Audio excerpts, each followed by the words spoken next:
1980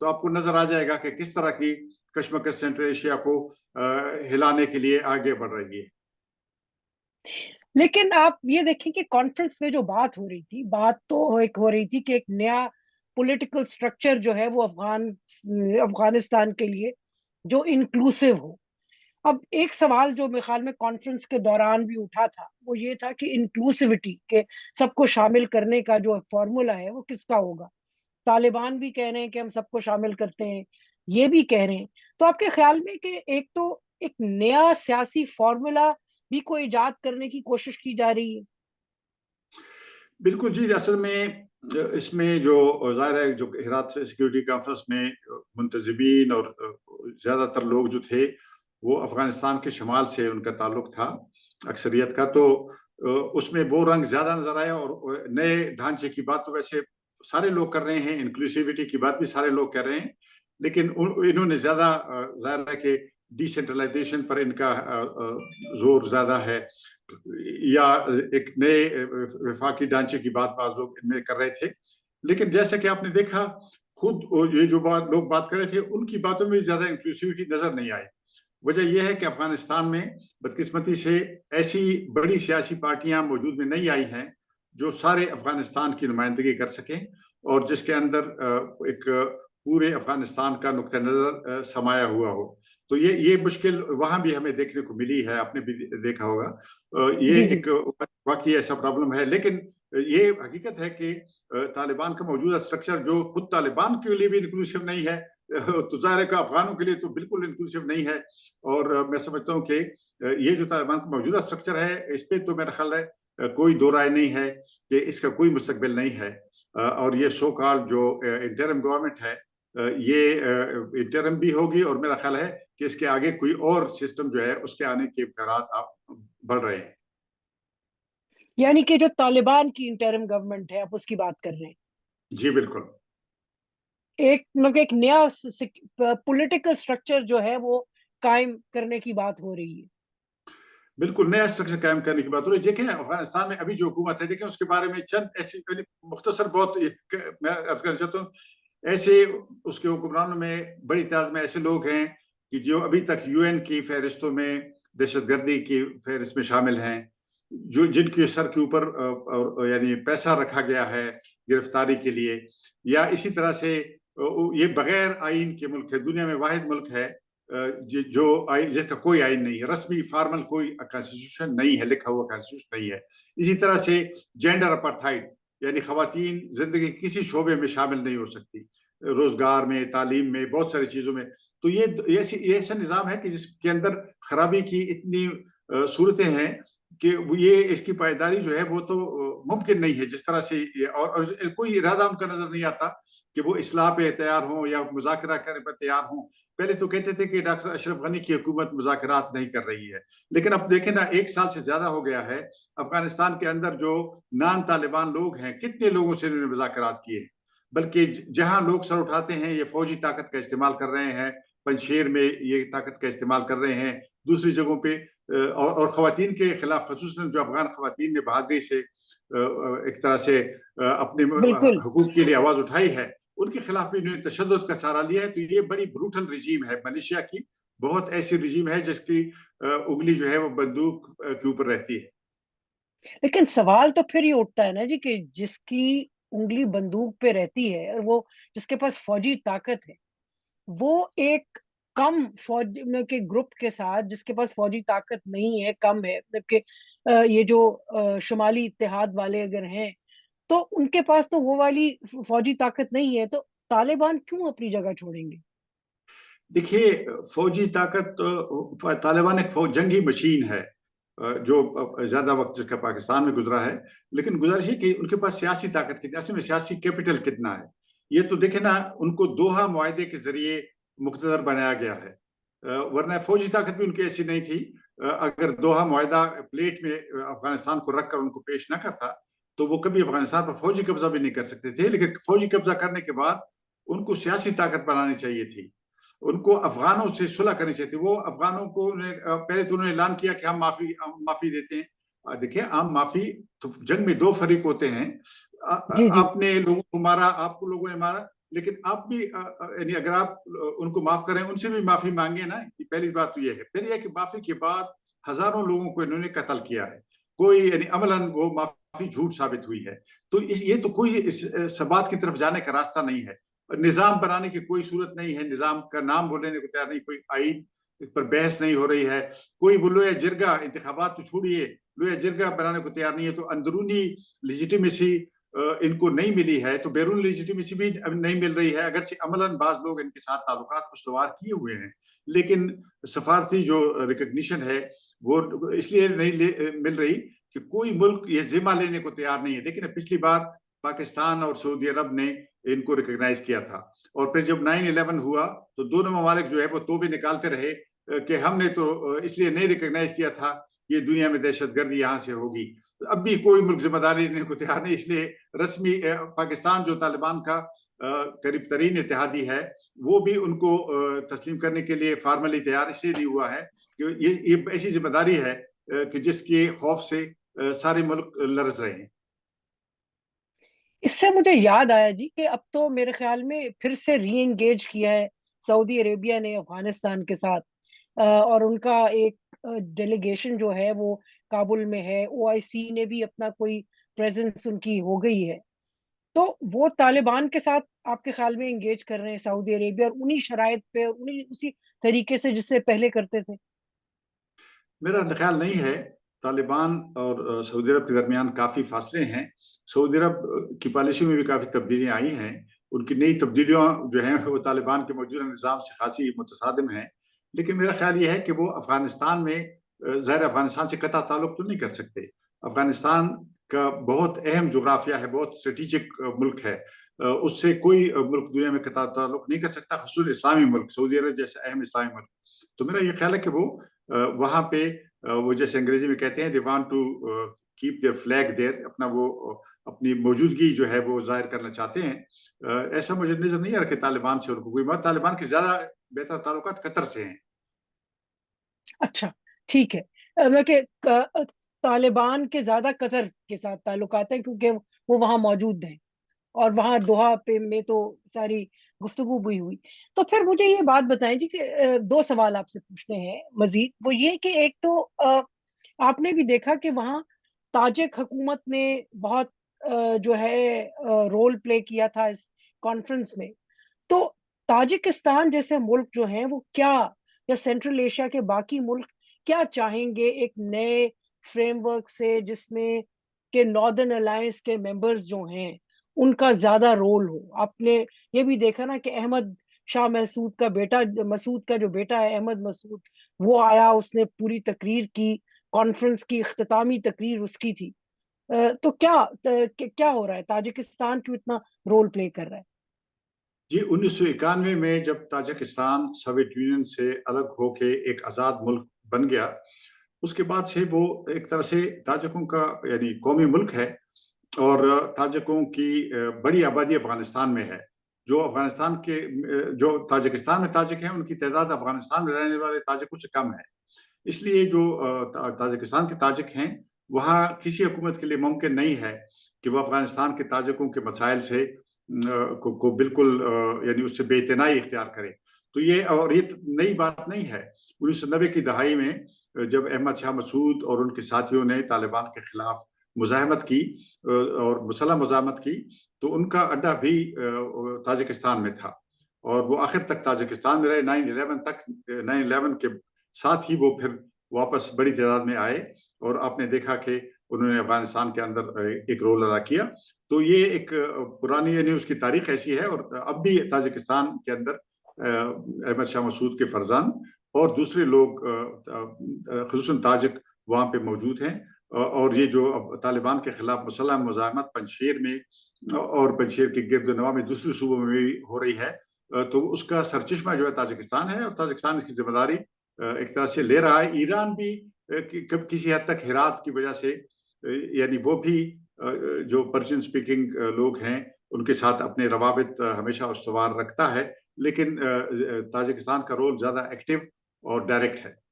لیکن ایران کے تو طالبان کے ساتھ بھی تعلقات ہیں نا جی؟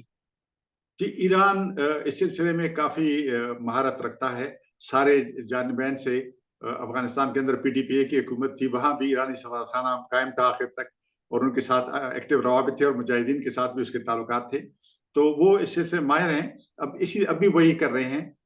یعنی جو شمالی اتحاد کے لوگ بعض تاجکستان میں یا دوسرے ملکوں میں، ان سے بھی ان کا رابطہ ہے، طالبان سے بھی ان کے روابط ہیں. وہ دیکھیں گے کہ اونٹ کس کروٹ بیٹھتا ہے، اس کے مطابق وہ آگے بڑھیں گے. تو اونٹ جس کروٹ بٹھایا اسی کروٹ بیٹھے گا جی جہاں اس کو بٹھایا جائے گا.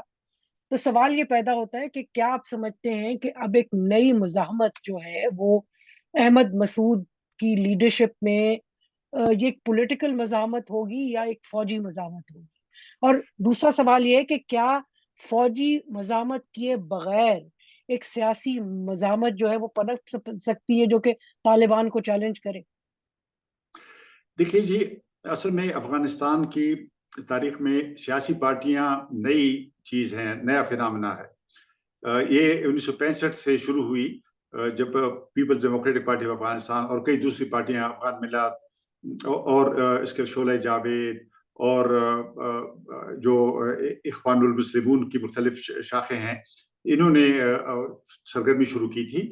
پھر 70 کی دہائی 80 کی دہائی میں جنگیں شروع ہوئی، محاذ آرائی آئی، تو یہ پارٹیاں انڈر گراؤنڈ ہوئی، کچھ پارٹیاں کچھ اقتدار میں آئیں.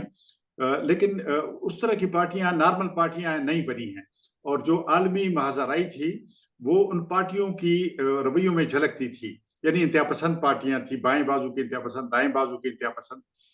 اس طرح سے نارمل پارٹیاں جیسے اور ملکوں میں جنوبی ایشیا میں ہیں وہ وہاں نہیں بن پائی ہیں.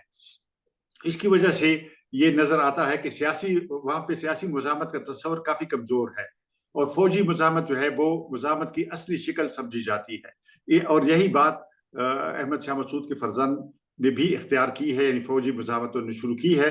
لیکن میرا خیال یہ ہے کہ اب سیاسی مزاحمت کی ضرورت بہت اہم ہے، اور سیاسی مزاحمت کے بغیر افغانستان میں نیا نظام جو ہے وہ قائم کرنا ممکن نہیں ہوگا. صرف بیرونی مدد سے ممکن نہیں ہوگا.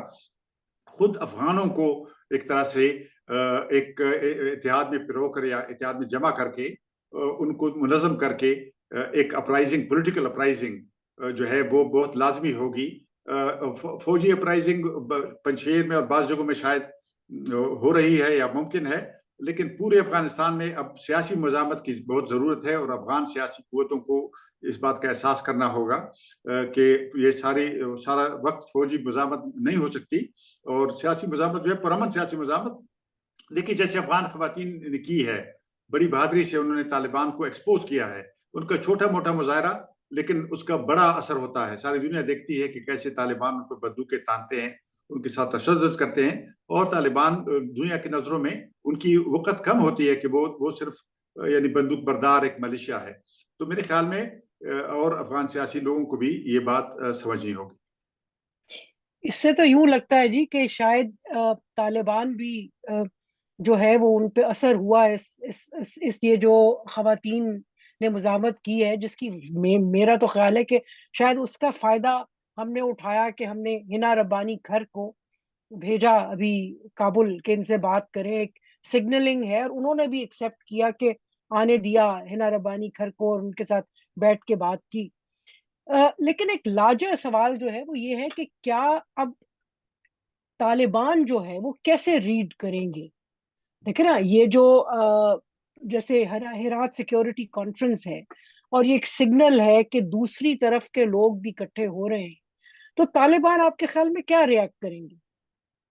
دیکھیے جی، طالبان میرے خیال میں ایک ایسا ملیشیا ہے. میں اکثر پچھلے 10 سالوں میں کہتا رہا ہوں، پاکستان میں بھی اور باہر ملکوں کے سیمینار اور کانفرنسوں میں نے بار بار یہ کہا ہے کہ طالبان ایسے IRA ہے، یعنی آئرش ریپبلکن آرمی کی طرح ہے، جس کی کوئی شن فن نہیں ہے، جس کی سیاسی جی کوئی تنظیم نہیں ہے. یہ میں کہتا رہا ہوں. بعض لوگوں کو شاید اس کا احساس ہوا ہوگا تو انہوں نے دوحہ میں ان کا سیاسی ونگ بنانے کی کوشش کی ہے. لیکن آپ نے دیکھا ہے کہ جو ہی وہ کابل واپس آئے ہیں بندوقوں کے ساتھ، تو انہوں نے ارگ میں یعنی ایک طرح سے فزیکل لڑائی کے ذریعے اقتدار کی جنگ کا تعین کرنے کی کوشش کی ہے. تو مجھے نظر نہیں آتا کہ طالبان میں ایک کیپیسٹی ہے کوئی سیاسی پارٹی بننے کی. وہ ایک جنگی مشین ہے اور جنگی مشین ہی رہے گی. اور جیسے انگریزی میں کہتے ہیں those who live by sword die by sword. جو تلواروں سے حکومت کریں گے ان کو تلواروں سے شکست ہوگی یا فتح ہوگی، جو بھی ہوگی تلواروں سے ہوگی. تو گزارش ہے کہ ان میں یہ کیپیسٹی میں نہیں دیکھتا. وہ جس طرح ریجڈ ہیں، جس طرح سے وہ ایک تنگ نظر متعصب سیاسی ذہنیت رکھتے ہیں، اس میں گنجائش نظر نہیں آتی ہے. لیکن اب پاکستان میں اور انڈیا میں جو سیاسی پارٹیاں ہیں، مذہبی سیاسی پارٹیاں ہیں، اس کی ایک لمبی تاریخ ہے اور ایک ٹریڈیشن بن گئی ہے. پارلیمنٹری پارٹیاں بن گئی ہیں، ان کی پارلیمنٹری سیاست میں حصہ لیتی ہیں، فتح بھی حاصل کرتی ہیں، شکست بھی کرتی ہیں. تو یہ وہ افغانستان میں ہے نہیں، وہ ان کا ماحول بھی نہیں ہے. اور طالبان کا مجھے نظر نہیں آتا کہ وہ بدل سکتے، اور بدل گئے تو طالبان نہیں رہیں گے. صحیح بات ہے. تو آپ کے خیال میں کہ ایک تو وہ تبدیل نہیں ہوں گے، اور دوسرا بات یہ ہے کہ اب ایک اور خانہ جنگی کا ایک فیز جو ہے وہ افغانستان میں عنقریب شروع ہونے والا ہے. جی بالکل ایسے ہے کہ اصل میں طالبان کا جو رویہ ہے، جیسے میں نے عرض کیا، خود طالبان کے مختلف دھڑوں کو وہ شامل کرنے کو تیار نہیں ہے. باقی جو نان طالبان افغان ہیں ان کی تو بات ہی اور ہے. یہ ملینوں لوگ جو باہر نکل رہے ہیں، ان کو یعنی کوئی سوائے اس کے کہ ان کو زبردستی روکیں، کوئی سیاسی انیشیٹو نے نہیں لیا کہ یہ لوگ واپس رہیں. پھر ایک اور بات جو یاد کرنے کی ہے کہ یہ صرف افغانستان کے اندر کی کشمکش نہیں ہے، اس خطے میں اور عالمی کشمکش جو ہے وہ بھی افغانستان کو گھیر رہی ہے. جیسے میں نے عرض کیا، یہ دوحہ کا معاہدہ اسی لیے ہوا تھا کہ افغانستان میں طالبان واپس آئیں اور اس خطے میں چین کا راستہ روکا جائے اور روس کے لیے خلاف ایک اور محاذ کھولا جائے. دیکھیں جو یوکرائن کی جنگ ہے وہ تو چل رہی ہے، لیکن مغربی طاقتیں کوشش کریں گی کہ روس کو مجبور کریں کہ وہ اپنی 40-50 ہزار فوج یا 60 ہزار فوج سینٹرل ایشیا بھیجے تاکہ یوکرائن کے محاذ پر پریشر ان کا کم ہو جائے. اچھا، تو آپ کے خیال میں کہ اب یہاں بھی محاذ آرائی جو ہے وہ اس طریقے ادھر شروع ہوگی؟ جی بالکل ایسے ہے کہ جو سیریا سے فائٹرز واپس آئے ہیں، سینٹرل ایشینز جو ازبیک، تاجک اور ترکمن اور دوسری قوموں کے جو سینٹرل ایشیا میں ہیں، وہ افغانستان واپس آئے ہیں. پھر جو ای ٹی آئی ایم ہے وہ سنکیانگ کے خلاف بھی وہاں پہ سرگرم ہے. اس کے علاوہ پھر داعش ایک نیا فیکٹر ہے، اور داعش بھی اس خطے کے لیے اپنا پروگرام رکھتی ہے، اور داعش ان سب سے زیادہ خطرناک ہے. اس کی اپنی سوفیسٹیکیشن ہے، اس کے پاس وسائل ہیں، ایسے نظر آتا ہے. وہ ساری زبانوں میں کتابیں چھاپ رہی ہے اور پروپیگنڈا بھی کر رہی ہے، اور اس کے لڑنے کے طریقے بھی نئے ہیں. تو یہ ایک طرح سے نئی اور پرانی قوتیں جو ڈی اسٹیبلٹی کی ہیں، انسٹیبلٹی کی ہیں، عدم استحکام پیدا کرنے کی، وہ سرگرم ہیں. تو یہ تو ایک میں سمجھتا ہوں کہ ایک نئی کشمکش جو ہے شروع ہے، اور اس کا ہدف سینٹرل ایشیا ہے. اور سینٹرل ایشیا کے اندر جو ایک رکی ہوئی ٹرانزیشن ہے، دیکھیں نا، کمیونزم وہاں سے جاتا رہا، اتھارٹیرین گورنمنٹس ہیں وہاں پہ، ڈائنیسٹک بن گئی ہیں، صدر ہے اس کا بیٹا پھر صدر ہے، اس کا پھر نواسا پوتا صدر ہے. تو یہ جو سلسلہ ہے وہاں بھی ایسا ایسا سے ہم نے دیکھا ہے کہ غربت ہے اور ایک طرح جی سے بالکل. تبدیلی کے راستے بند ہیں. تو یہ کشمکش وہاں بھی جانے کا امکان ہے. یہ تو افراسیاب صاحب آپ نے بہت ہی دل کو گھبرا دیا کہ ایک بہت کشمکش جو ہے وہ شروع ہونے والی ہے. آپ کا بہت بہت شکریہ جی، اپنا ٹائم آپ نے دیا اور شیئر کیا کہ ہرات سیکیورٹی کانفرنس میں کیا ہوا، کیا باتیں ہوئی اور آپ نے کیا دیکھا. اب تو بندہ دیکھ ہی سکتا ہے اور دعا ہی کر سکتا ہے کہ اس آگ سے جو کہ اگر لگنے والی ہے اس سے ان تمام ممالک کو بچائے اور ہم خود پاکستان جو ہے اس سے بچے. بہت بہت شکریہ جی. آپ کا شکریہ جی، تھینک یو.